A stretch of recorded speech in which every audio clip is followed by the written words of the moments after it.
ubusasithatha sibeka ukuthi inombolo okufanele ngiyifonele mangidinga ke abezimo eziphuthumayo EMS ithini inombolo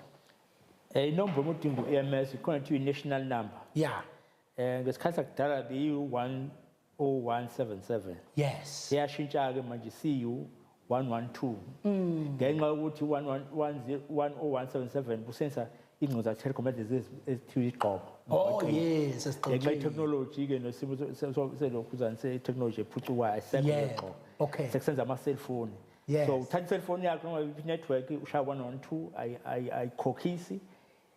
ofanele sikucakise emphakathini ngoba kuyawudida umphakathi lo number ingena kuma-cellphone control center kuqala abese exhuma ne-control center EMS kuleyo ndawo uzoyisho osukuyishilo sebenza even namaphoyisa ufuna amaphoyisa bangena futhi nakuyona kodwa umnyango laba be-IT babhizi ngoba sacela bona ukuthi abayenze ingene direct kuthini ingavayi ima-cellphone network ngoba umphakathi ukuthatha masilibele ubala wona isikhathi ufona i-network cellphone before siphendula ucingo ukuthi wadithini silibele so umnyango uyayilwa lowo ndaba